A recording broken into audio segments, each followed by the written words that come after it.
Day 3, learning to trust God. Part 1, rebuilding the walls of prayer. Hallelujah. Many of us are carrying this independent/rebellious spirit, solely reliant on ourselves to fix whatever mess we've made instead of going to God. To be more specific, look into Jesus Christ and his finished work at Calvary. To prevent is better than cure. In a way, we exemplify a toddler in a high chair. Here we see food being presented to the child, free of charge, by the way, but without proper training from the parent or guardian and how to handle what's placed in front of them, they end up wasting more than they ever eat and still end up hungry. It's this lack of spiritual training in the believer that causes us to waste so much of what God has made available to us freely and then look to our strength and ideas when it's gone, or as previously stated, when we're in a mess. We cry and we moan. We've lost it all. Little to no understanding that we simply mishandled it. Can you relate? Today it's evident we have forgotten about our first love. That God so loved the world that he gave his one and only begotten Son, that whosoever believeth in him shall not perish but have everlasting life. Kind of love. Yes, that true love, one that defines love as an act. Unfortunately, he's no longer in the mix. When the issues of life presents themselves, I have discovered that I am not well guarded. We're easily accessible, no protection. But what would happen if our organs weren't covered by the largest system of our bodies? One fall could cause a foreign object to pierce through our lungs, heart, and even kidneys. We would die. This is the same thing with an absent prayer life. It's time to rebuild the walls of prayer.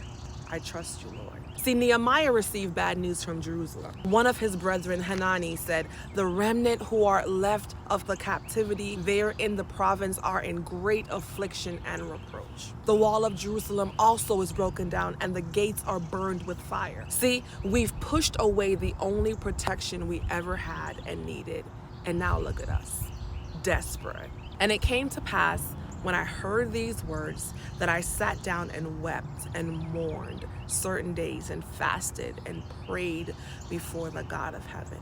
After receiving such terrible news, the first thing Nehemiah did was build a wall of prayer for Jerusalem. He understood that what he sought would only come with the involvement of God and not man. I am reminded of the importance of prayer and for the body to seek the face of God before we do the gram, the book, the snap, and the talk for answers.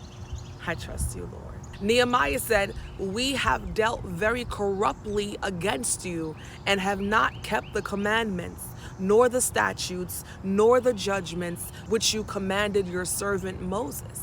In other words, the ordinances of God were not followed. Nehemiah outlines the condition of Israel because they disobeyed the word of God, but then reminds God of his word to restore his people through national repentance. I'll start. Father, I repent. I am a part of the problem. I trust you, Lord. After prayer, Nehemiah approaches the king with a request. He had always worn a cheerful countenance, but this time was different. The king said unto me, "Why is your countenance sad, seeing you are not sick?" Nehemiah was sore afraid because those who showed sorrow in the presence of the king were liable to execution. However, this king feels compassion and wishes to assuage the grief of his servant. I trust you, Lord. The king said, "For what do you make request?" So I prayed to the God of heaven. Again, we must emulate Nehemiah's example.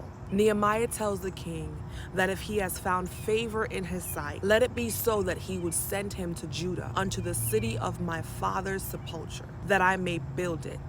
What requests are we making concerning the things of God that have been destroyed? And it pleased the king to send him, and granted Nehemiah what he desired according to the good hand upon him.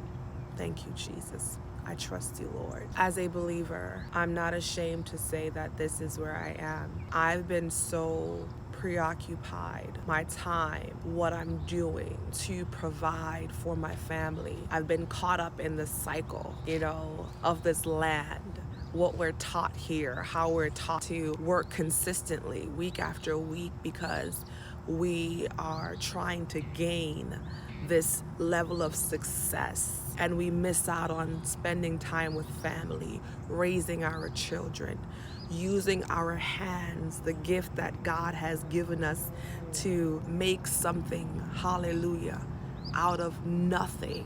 And of course, that's not anything in ourselves, but it's all of what God does. And rebuilding that wall of prayer, that's going to be the very thing that will keep everything that is meant to harm us out. They have access to us. They have access to penetrate our hearts, penetrate our mind, the way that we think. And it's time to just get refocused. And I love this grace of His. Hallelujah. I love the grace of God because He allows us to get back up again. Yes, you left me out of the equation, but I'm extending this grace for you to add me back in. Put me in the center of it all. And that's the kind of God that I serve. And learning to trust God as a believer is something that we all need to do. Because the moment that our lives get flipped upside down, who are we going to trust?